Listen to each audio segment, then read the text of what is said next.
We'll begin now. We are at 2 p.m.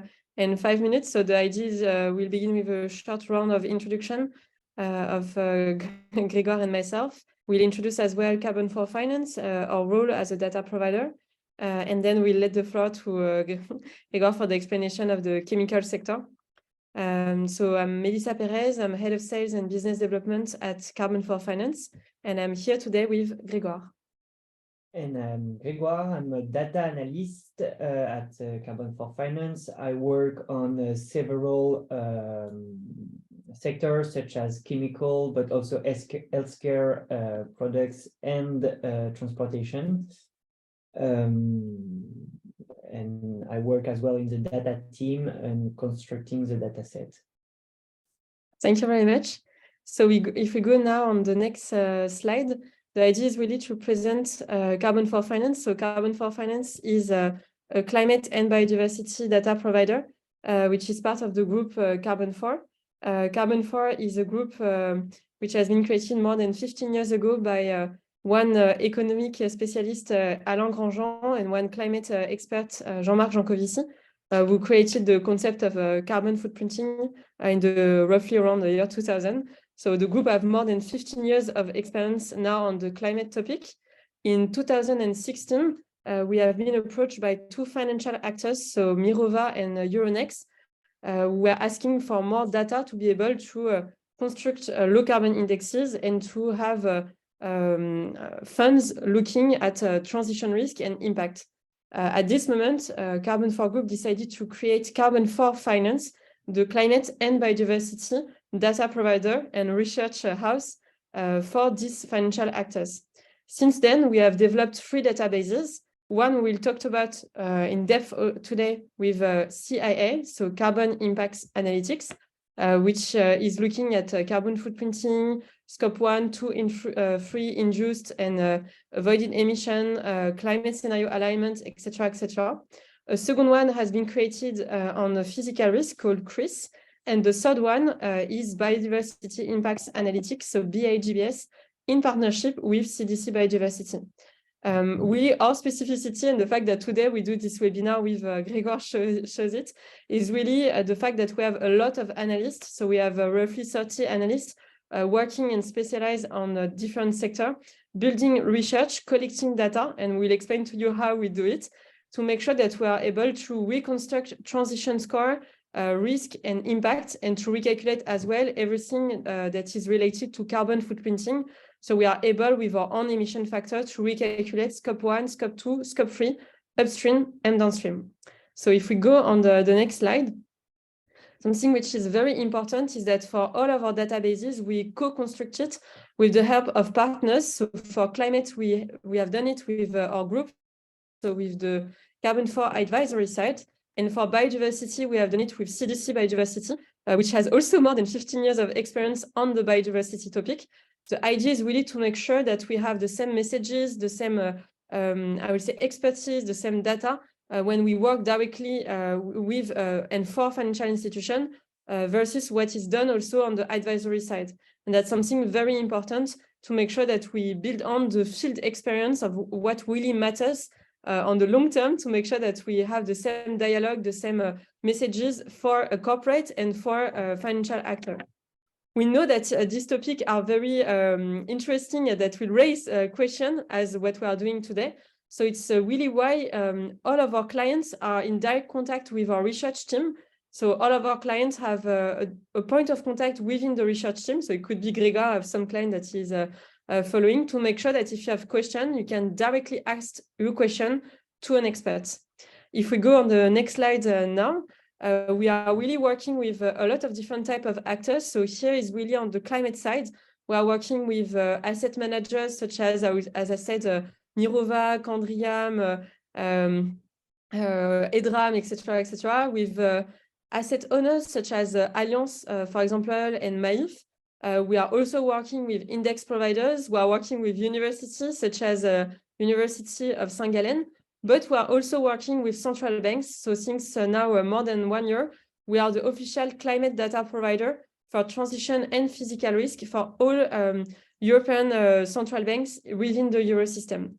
And we have also proven that this expertise on biodiversity is also recognized. We are working now with a lot of actors as well, so asset managers, such as OFI, Odo, Allianz, etc., asset owners, and on this biodiversity topic, and that really show that on all the different type of expertise, be it climate or biodiversity, we really work closely together with all type of financial actors. Now, that being said, let's discuss about Kimi. So I will let the floor to Grégoire, and I will let him speak and explain to you the sector stakes.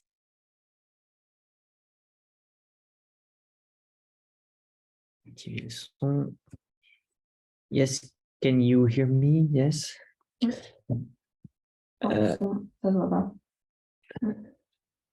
All right, so let's speak about the chemical sector. The environmental assessment of the chemical industry is quite difficult, as you might know, because of several reasons, and in particular, the lack of transparency. There are little activity data disclosed by companies. So, for example, we never have access to the volume of manufactured products and of chemical products. We don't have the revenue per type of products. There is a high diversity of different chemicals, and there is almost no life cycle analysis disclosed by the company. The carbon footprint of chemical products is really difficult to assess, and there is no transparency about it. Moreover, chemical companies are often very dependent from one another, and that's why we need to, at the beginning, to understand what is the value chain of chemical product, to understand where are the carbon impact of chemical product. So this first scheme presents the value chain of the chemical industry. It starts with oil and gas companies that will produce like the very beginning of the raw materials. So basically, the oil can be cracked into primary chemicals like ethylene, for example, and the gas can be reformed into primary chemical as well. Today, the studies have shown that 90% of the raw material of a chemical are composed of oil and gas primary feedstock, let's say. So this is handled by the petrochemical industry, and the petrochemical industry consume 2/3 of the emission of the sector. Then after comes the intermediate products that are like methanol or urea, that will be used by all kinds of actors in the value chain, especially specialty chemists. The job of a specialty chemist is to produce specific chemical products that is necessary for a specific industry. And sometimes the chemical industry is called the industry of industry, because every kind of company, of manufacturing company, will use at some point a chemical product. And that's why we need to decarbonize the sector, because it is a pre-work before decarbonizing the rest of the economy. There is so the important point on this slide is that specialty actors will be very dependent on petrochemicals raw material, and that's where most of the climate impact is. It's at the very beginning of the value chain, but the very beginning of this value chain only exists because the specialty chemists are producing a specific chemical product. Just a small word regarding the end of life of chemical products. It was not assessed in this study. However, it is probably largely underestimated because most of the chemical products are burnt at the end of their life, or they can also be released in the environment. So there is a big environmental impact, which is always neglected because difficult to assess, but it is very probably underestimated. So we'll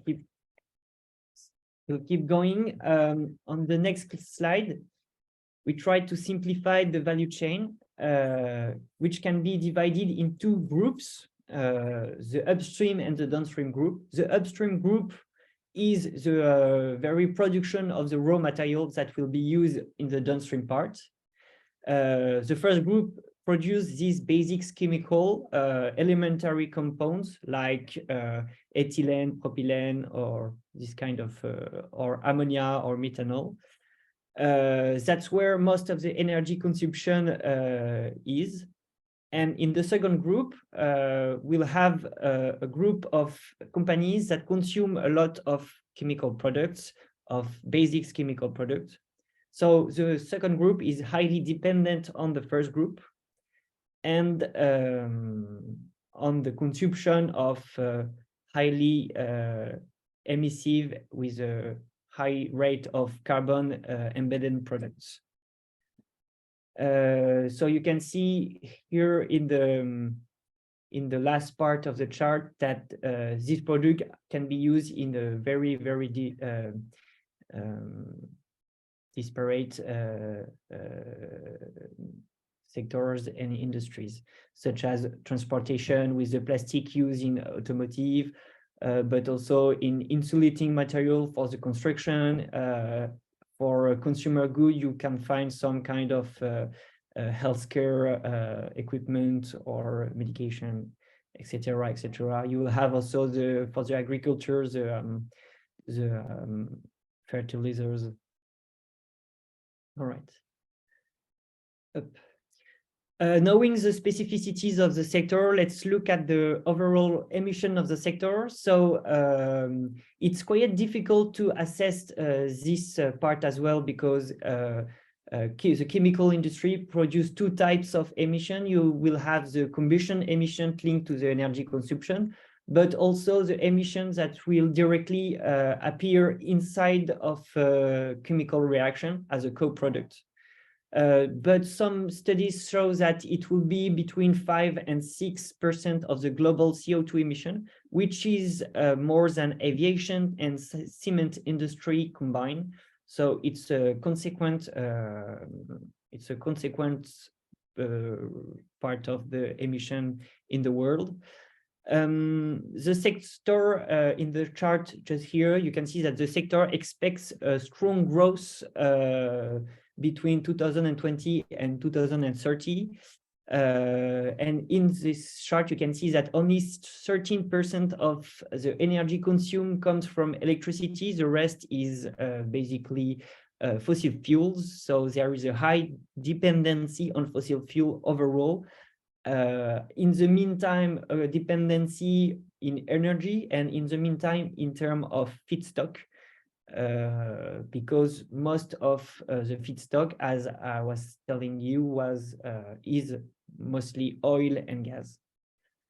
Today, the decoupling, meaning the drop of emission with the growth of the sector, is not possible, or seems impossible, at least at the good rate, because you have on one hand a very high dependency on fossil fuel, and on the other hand a growth which is which is anticipated to be very strong in the few next years. So this number of 5.8% could continue to rise. Okay. At Carbon4 Finance, we rate the contribution of company to the transition, and we think that the contribution of company is a good approximation of the transition risk. So transition risk could be defined in several ways. The one I like is to say that this risk can affect the profitability of a business when it is projected in a low carbon economy. So I will give you some example. For example, the policy transition risk, such as regulation on the production of a nocive chemical product or the pricing of greenhouse gas emission. Both of these risks could appear quite quickly or have already appeared. I'm thinking of greenhouse gas emission pricing that is going to be stronger in Europe in the next few years with the carbon market, etc. Regarding the market transition risk, it's sometimes more about the way consumer will consume. For example, in some place, the consumer have already started to reduce its consumption of plastic. You'll find also the technology risk, for example, applied to the chemical industry. Oil and gas-based product would be replaced by bio-based products. So it's already starting now. Some chemical products are already made with bio-based raw material. And in the end, we'll have the reputation transition risk. In my opinion, it's one of the stronger transition risk. And we can give the example of chemical engineers that don't want to work for big plastic company anymore. So this company will have difficulties to recruit qualified profiles. I'm saying that because the sector of the plastic plans to double the amount of plastic produced before 2040. And this can scare a lot of new engineers arriving in the market and that have like a greener mindset. So now we look at where those risks are located in the value chain. Basically, depending on what kind of actor of company you are, you will have different kind of risk. So in the left part of the chart of the table, we can see that upstream risk. So it's the risk linked to the strong dependency on highly carbon embedded products. So the purchasing of the raw material, the scope 3 linked to the purchasing of raw material. And this kind of risk would be eligible for specialty chemicals. So all actors that purchase a large quantity of products, they need to evaluate the risk linked to this emission, which represents the larger part of their dependency on carbon emission. Then the direct risk, it's more for petrochemical company and industrial gas company that will consume a high quantity of fossil fuel directly in terms of raw material for the creation of basic chemical, but also as an energy to make the chemical transformations. So this concerns the scope 1 and 2. And a small word on the downstream risk, which is linked to the end of life of chemical products. Chemical products have both climate pollution. For example, in France, 40% of the plastic is burned. So chemicals are often burned and release the carbon contained inside the material, which was coming from fossil fuel. So it's like, well, okay. And you will also find the environmental pollution. There is a large quantity of chemicals that are released into the nature, and they are very dangerous chemical products such as PCF. that are lifelong chemical and will create like in the future some kind of problem for the biodiversity and etc. So this can be a risk. And this risk will be applicable for every kind of company, I guess. Okay, so now we'll have a focus on the methodology or rating methodology for the chemical sector. So basically, every kind of sector have a different methodology, but we have some common pillar that all methodologies share together. I'll try to present them to you. So basically, what we do is a bottom-up approach. It's an analysis based on physical flux. So it is like a financial analysis, except that instead of looking at money flows, we look at physical flows, and rather than estimating the commercial performance of a company, we study the carbon performance. This performance make it possible to estimate the contribution of a company. And as I was saying before, the contribution of a company is a good approximation of the transition risk.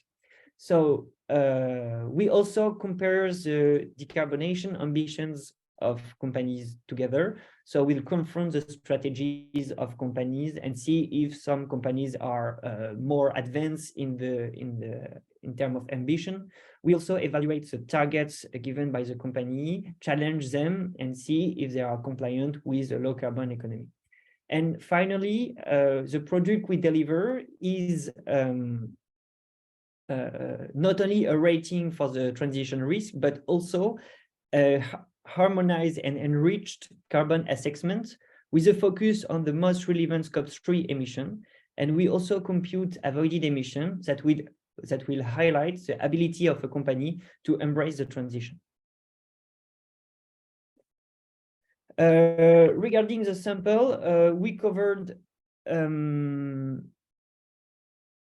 80 companies. These 80 companies represent 41% of the chemical sector market cap. So it is a quite good sample.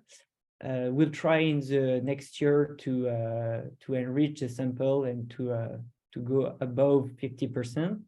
The chemical sector accounts for only 3% of the global financial market cap, which is smaller than the amount of carbon it represents in the economy, which was 5.8. So it's twice as less. I think it could be interesting to see these disparities.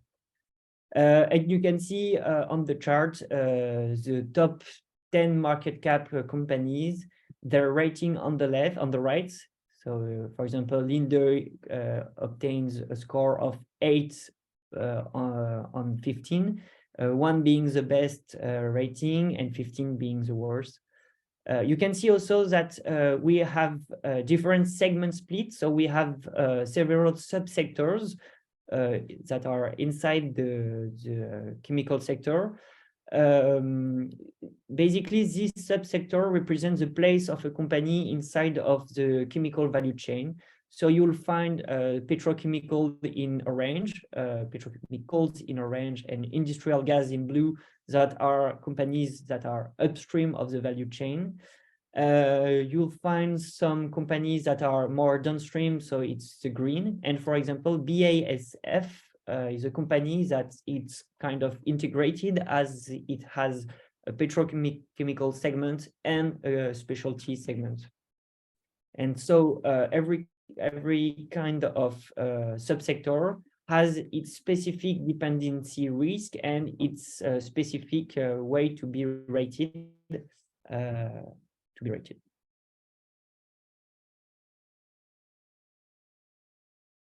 So how do we compute emission for a company? So as I was telling you, the more important emission for a company relies in the upstream Scope 3 linked to the purchase of raw material and highly intensive primary chemicals.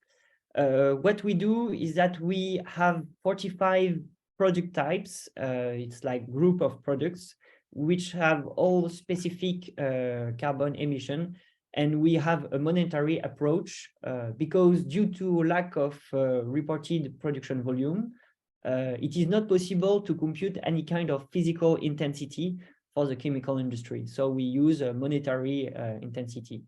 And what we do in this part is that we compute the carbon intensity of the mix of products that the company manufactures. So it's an important point is that we don't have any kind of saved emission savings, because there are no physical data such as the tonnage of product manufactured, and so it's not possible to build this kind of emission in a scientific way. So we prefer not to compute them at all. But it does not mean that product does not participate to the transition. And I'll come back on this aspect later on. We also do what we call the forward-looking rating. It's ratings that's done on the ambition regarding the decarbonization of a company. So it is divided in 5 sub-criteria, 5 aspects. The first one is the most important. It's a comparison of the strategy between all the companies from the same subsector. So here we will look at several questions inside of these criteria. For example, does the company project its business in a low carbon economy? Is climate change seen as an opportunity for the business? What are the products used for? Are they still needed in the low carbon economy? Okay. And then after we look at the low carbon project, the investment in low carbon project.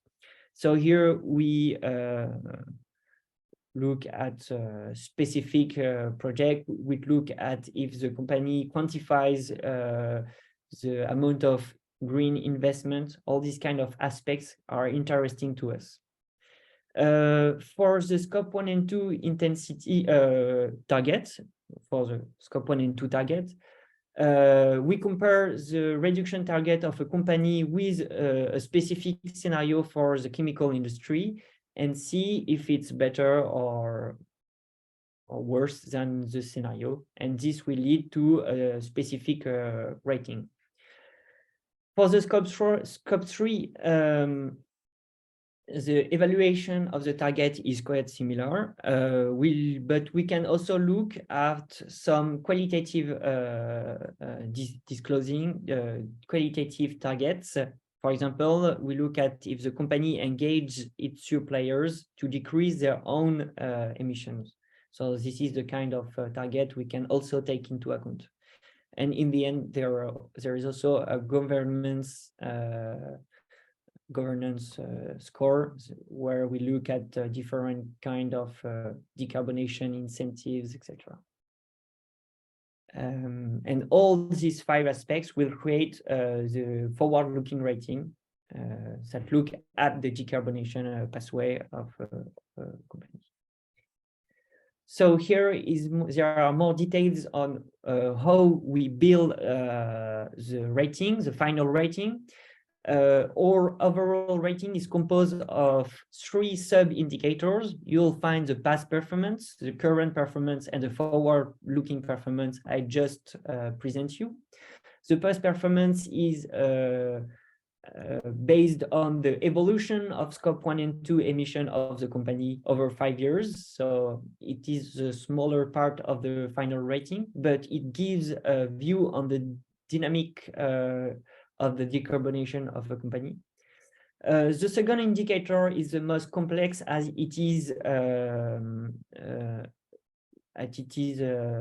composed of 3 sub-indicators. You'll find an indicator regarding that is focused on the scope 1 and 2 emission, a second indicator that it's focused on the mix of products, and it look at if the mix of products is more or less carbon emissive. And there are a third indicator that look at some kinds of decarbonization initiatives that the company has already implemented. And I'll come back on that later on. Each activity, sub-activity, have a different cap and floor for the rating. So it is the part here done on the left down. So this cap and floor can evolve based on the role of a sector in the decarbonization. For example, petrochemical activities are highly carbon intensive and will get automatically a worse rating, but specialty chemicals can have better rating because some of the products can be used for the decarbonization, such as insulating materials, for example. Yep. So now we look at the results of the campaign. So the main indicator produced by the CIA methodology is the overall rating. This indicator aggregates all the KPIs studied all along the analysis and sum up the past, current, and forward-looking performance. In this chart, you can see that the best companies are in the upper part of the chart, and it is the company with the best contribution to the decarbonization or the lower transition risk. And in the bottom part of the chart, you find companies that are don't do a good reporting on carbon emission. It is the worst company in terms of contribution, and it is the companies that have the highest transition risk. This is the same chart, but it is per type of company, per subtype of company. This represents the place of the company inside of the value chain. So, for example, in blue, you'll find the specialty chemicals, chemists, sorry. In red, you'll find the petrochemical chemists.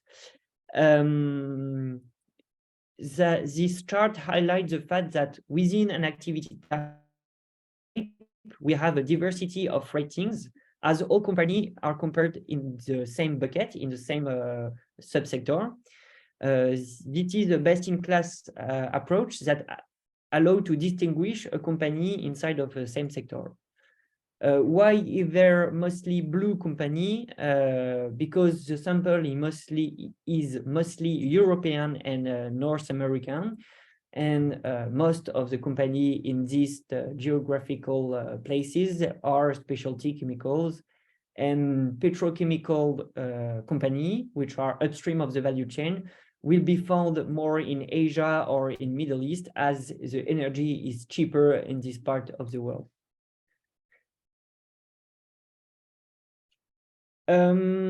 Here is a small focus on the current performance. So as I told you, it is composed of 3 indicators: the scope 1 and 2 carbon intensity, the scope 1 to 3 carbon intensity, which represents the carbon emission of the carbon intensity of the mix of products manufactured, and the low carbon initiatives given by the company.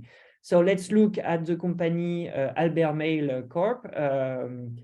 It has let's say a small scope 1 and 2 intensity, but a strong scope 3 upstream intensity. So it shows once again that most of the emission of the sector relies in the upstream part of the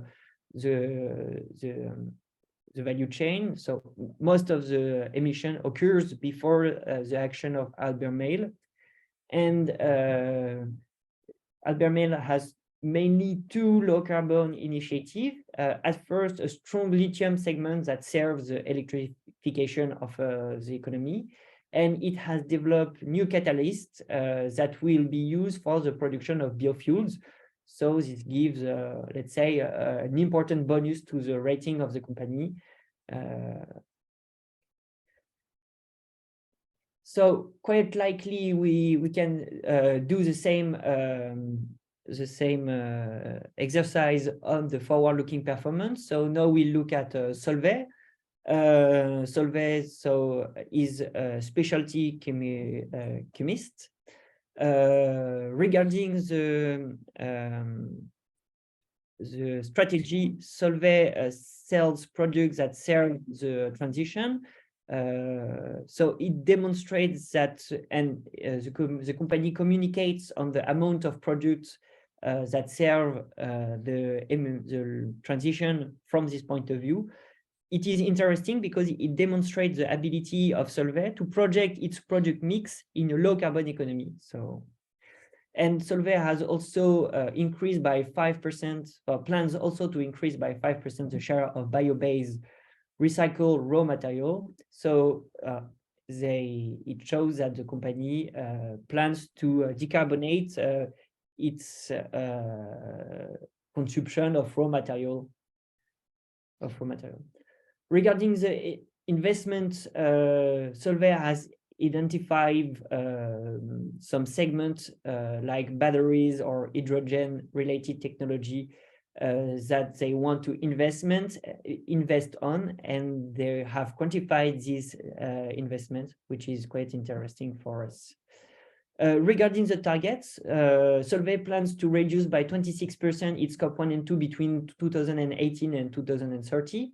And we have computed that this target is in line with a beyond 2 degree scenario. So we have compared this reduction target with several scenarios. And so this is a fairly or very ambitious reduction target, but it doesn't mean the company will reach this target. It's just that we look at the company's ambition. And concerning the Scope 3 emission, we don't have a specific target for the purchasing of raw material, for the consumption of raw material, but we can see that the company has planned to double the amount of recycled and bio-based feedstock up to 10% by 2030.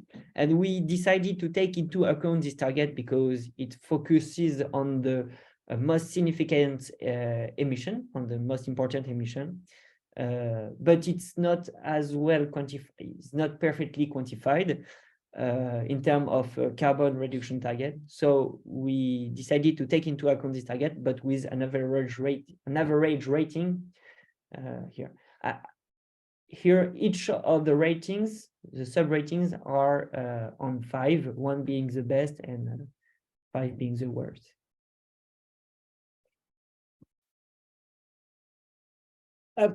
Okay, so we are coming to the last part, which is a word on the role of the investors when looking at the chemical industry. Investors can play an important role, and to help them, we have made some proposition on how they can challenge the companies they invest on. So the first and maybe the most important one is for specialty chemists to look at the upstream Scope 3 as it represents the highest part of the emission. It is a central indicator if you want to understand the dependency of a company toward carbon emission. The second part is to challenge the viability of a product type into a low carbon economy. I was giving the example before of the plastic, but it is the same thing for chemical fertilizer.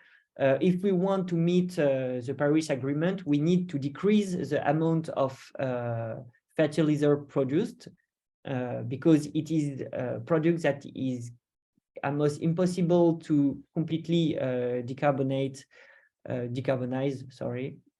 And because of the scarcity of cheap energy and the regulatory framework, this product will be more difficult to produce in the future.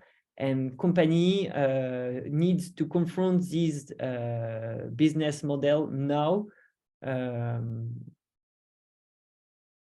Okay.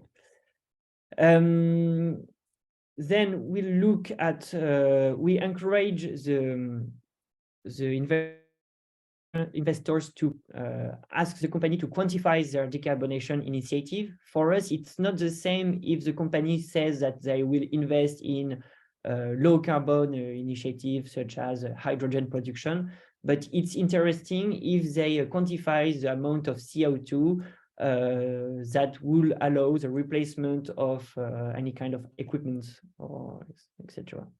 And finally, it is very important that the company start to declare more precisely the emission related to the manufacturing of products by ton, for example. In order to select a supplier, it is really interesting to have access to the carbon intensity of a specific product. So let's say that the market need more transparency on the carbon embedded in a product. Regarding the decarbonization initiative or opportunities, I can give you more detail on what are the initiatives, the opportunities we look at.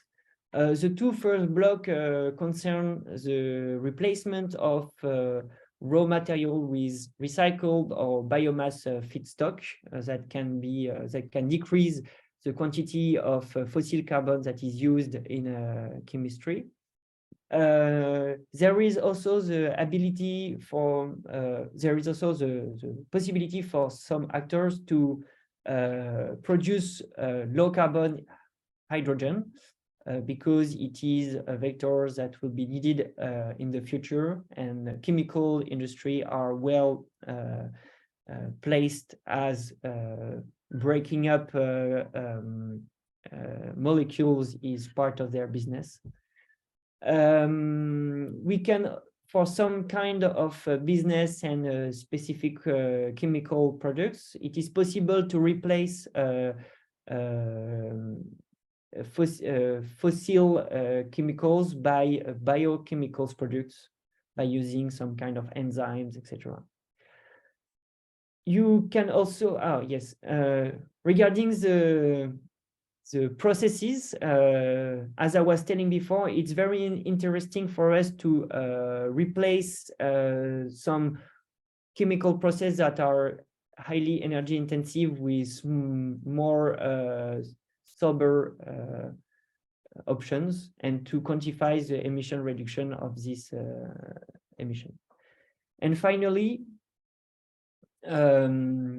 some companies have already started to quantify the amount of products that serve the transition, and I think most of the companies could try to do that, and it will help the investors to understand at what point is the company of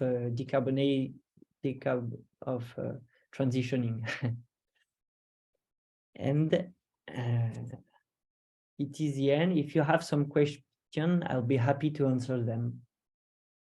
You can ask them in the Q&A part, or you can also ask them in the chat. We can read both. But Q&A is easier to look at the different question that is asked.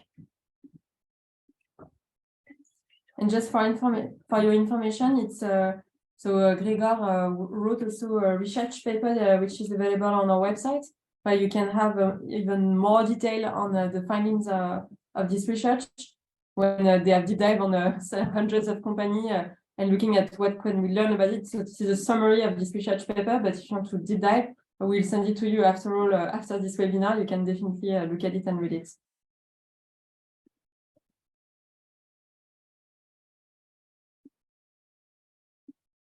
So there is a first question, which is from Lina Emer. Thank you, Lina, for opening the session. Do you think universities should cut the ties with the fossil fuel industry? I think this is more like a general question on this specific industry, and it's the same for the financial actors, I will say. So this question of cutting the ties, not cutting the ties, or what should we do, it depends on the capacity of influence you have on an activity. So should we say that the government should cut the ties on all different type of actors? It really depends how much they can influence them to make sure that they do the transition, I would say. Maybe one which is more specific on the chemical sector for you. Wow, thank you very much for asking more questions. So yes, maybe you can take the one from Yuntong. yeah. So what are the major ESG risks faced by the chemical industry? I think if we speak about ESG, I will not be able to answer, but for E, there are two mains. It's the double dependency on carbon emission on the fossil fuel, at first as a raw material, but also as a fossil, as an energy vector. And there are also the fact that a lot of products are really nocive for the environment and for the life in general, and the company could decrease or be more transparent on how they handle this kind of product. And how exactly, so I'm going to answer to the question about avoided emission. For this sector, especially, we don't compute avoided emission as there is no scientifically good way of doing it, but we compute several indicators that are similar to the avoided emission. For example, the low carbon intensive indicator that represent the amount of products that serve the transition. Okay. But for other sector like electricity production, business like real estate, we compute avoided emission, and they will help you to highlight the companies that are the most that have the best performance in terms of contributing to the low carbon transition. And so for the France best in class in the chemical industry, I think it will be Air Liquide, as the company has already taken the train of the transition and is far more advanced than its peer on the subject. Are you confident about the will of companies to move toward exertion is not really punitive? Is the key driver for making companies to be more competitive? It's a difficult question about the legislation. I think a time will come where legislation will catch up on these companies. So I think making some effort now would be a good move for be compliant with the future legislation. Maybe the legislation is today not really punitive, but it will come at one point when the tension on the carbon, on the fossil fuel, on the, let's say, climate change in general will be so complicated that the legislation will reach quite quickly the level of the level that we would like the legislations to be known. Our view on BASF. BASF, I think I'll find the slide, has a more or less average rating. Give me a minute. No, I think it's not a good rating. Okay, yeah. BASF has a rating which is like, I would say, close to a oil and gas company. So it is a poor rating. The company is huge and does not disclose much information on the climate subject. So it's quite disappointing for companies that does more than $70 billion of revenue each year. I think there is a lot to do for BASF now regarding climate change, and they haven't started yet to take the subject seriously. How do you consider negative environmental impact of decarbonization solution like chemical recycling? What role does just transition? This is a difficult question. The main problem is that recycling chemical is I think for now, a very small part of companies' business, and they don't communicate much on this aspect. I don't know if it was clear enough for you guys, but we base our analysis only on public reports. So if companies speak about recycling chemicals, and especially if they speak about like using recycled chemical as a feedstock, so more about it's more about a circular economy aspects that will be that will help the company to have a better rating. And the role of a just transition in our assessment, we don't cover this part at all. I'm not sure of what you mean by just transition. If it's about like a social transition, it's not covered in our assessments. It is like a very specific assessment based on carbon emissions. Do you engage personally with companies when the data is not directly available? No, we don't. It is the responsibility of company to disclose the data. And for now, there is very few companies that disclose, for example, Scope 3 emission correctly. That's why we compute them systematically. The idea is that we don't want to favor a company from another company.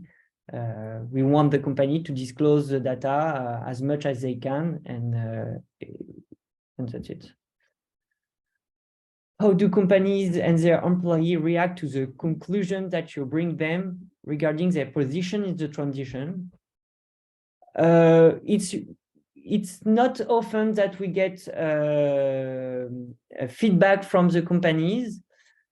What I have seen is that the comparison aspects works well. So, for example, if you compare two French companies together and you say that one is better than the other, it will bring some feedback because they I think kind of scared about their reputation, and so it comes with a reputation risk, etc. So I think it's the main force of the product I've just presented you is that even if the sector is really difficult to understand, what works well is the comparison aspects that everyone can understand, and especially investors that are not used to work with, for example, a specific sector or are not expert of the sector. Everyone can understand the classification. So I see that Solvay got a score of 1 on 5 regarding its Scope 1-2 reduction, which is the best expected score. Yes. So this is it is not its Scope 1 and 2 reduction. It is the target they have put on Scope 1 and 2 reduction. So it's about an ambition.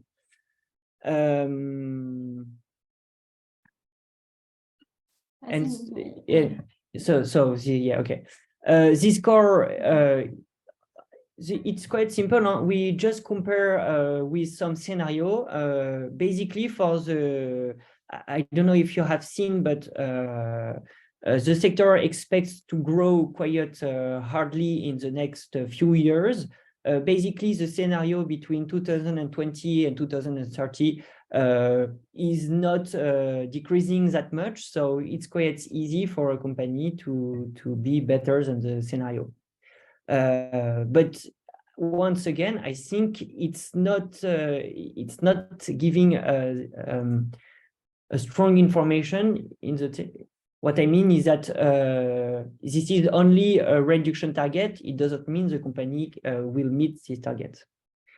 But I agree with you. I think it's not sufficient enough to meet the Paris agreements. The CDP data are not publicly available for us as a data provider.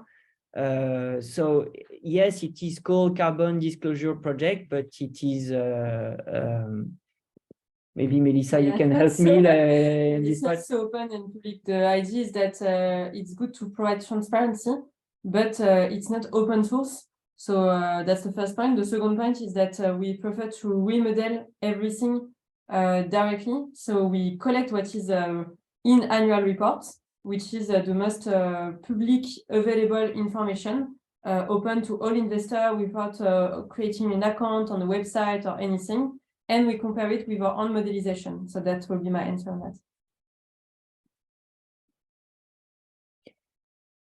that. Sorry. So I think that we are done. Maybe one last question if someone has it. Else we will conclude on this webinar. Or maybe the last question. So Maeva, not directly with chemicals, but more a general question. What do you think about very indirect emission, i.e. the company accounting for the emission of boiling the water? Oh, yeah. Or company accounting for the emission of using internet. Okay, maybe I can give a piece of answer on that. Basically, I agree. What we think in at Carbon4 Finance is that there are emissions from the scope 3, indirect emissions, that are more relevant than other. For example, for the chemical industry, we have decided that the most relevant emission are the upstream scope 3. The emission of boiling water after, I don't know, selling the water or selling the electricity is not a relevant emission depending on the business type. However, if a company sells phones, the emission of using internet will be quite impactful, so it will be considered as relevant emissions, and we will expect the company to try to reduce this dependency. So, for example, Netflix company is somehow responsible of using the internet for the streaming, and it is, yes, very indirect, but it is still the most relevant emission for this company. Okay, thank you very much for your participation and all of these very interesting questions. I advise you now, and if it's not done, to read all of the paper. You can still send a question per email or directly ask us for a meeting if you are a financial institution and you want to deep dive, or you have a question about one of the companies that is within your portfolio. We will be very happy to talk with you about that specific topic. This webinar will be also available on a replay. So if you want to share it with your colleague, it will be very soon possible. And we'll put on our website as well the slides of the presentation. Thank you very much.